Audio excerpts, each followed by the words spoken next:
Welcome to this course on conflict resolution. I'm really pleased you've decided to join me in this all-important journey. The dictionary defines conflict as a serious disagreement or argument. Synonyms include dispute, quarrel, squabble, discord, strife, antagonism, the list goes on. These aren't very pleasant words, and yet it's likely you understand their meaning, and not because you've looked them up in a dictionary, but because you've experienced them. It's likely that you've been caught up in the unpleasant experience of conflict.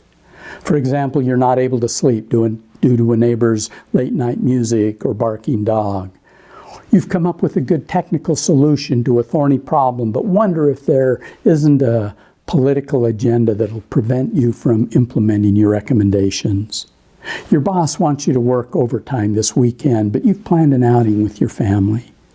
You and your partner have totally different opinions when it comes to a major life decision.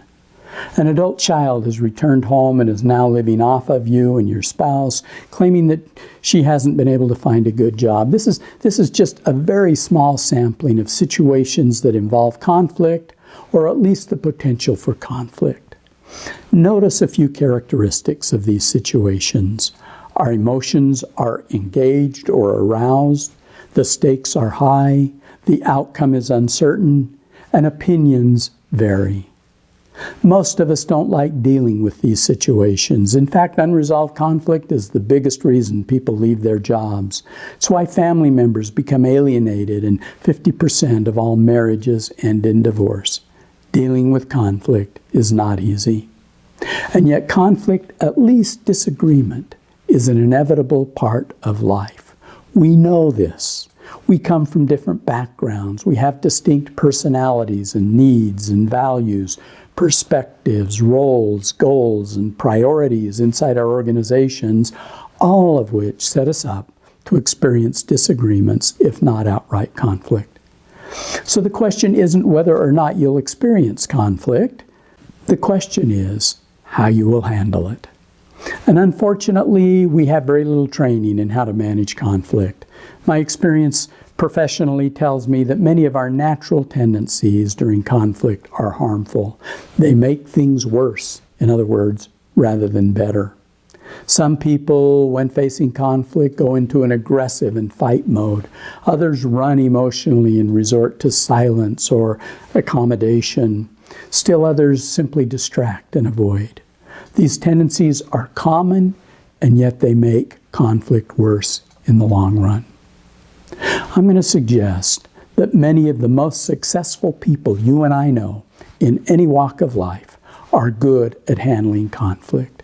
They face it directly and are willing to enter into difficult and sensitive conversations which others may want to flee or avoid.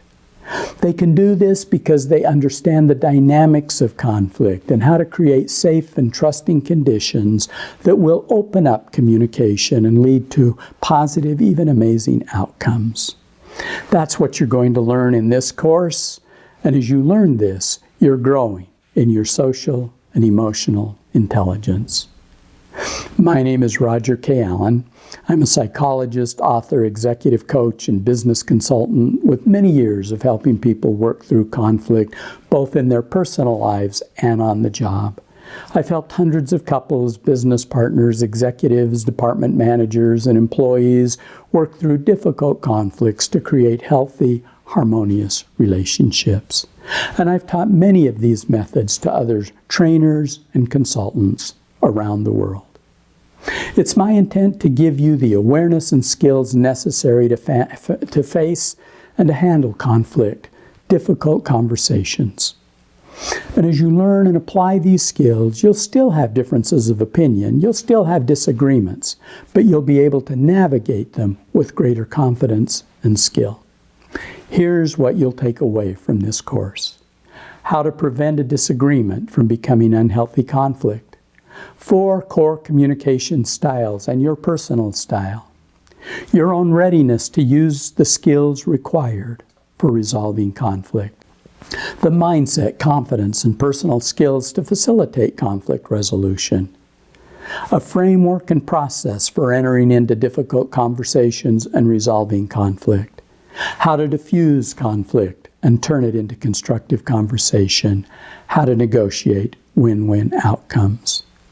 The course is organized into 6 sections. In Section 1, you'll learn about the nature of conflict, the differences between conflict and disagreements, how conflict escalates, and skills to build trust so that conflict doesn't get out of hand. Section 2 explores the strengths and weaknesses of 4 common styles of communication. You'll identify your preferred style and see the consequences of each style on conflict. Section 3 introduces a conflict model as a roadmap to getting to dialogue and collaboration. Section 4 gives you tools to alter your own thoughts and feelings so that you can enter into conflict with awareness and with greater confidence. And Sections 5 and 6 will give you tools and specific steps involved in conflict resolution. So in the next lecture, I'm going to give you some tips. How can you get the most out of this course?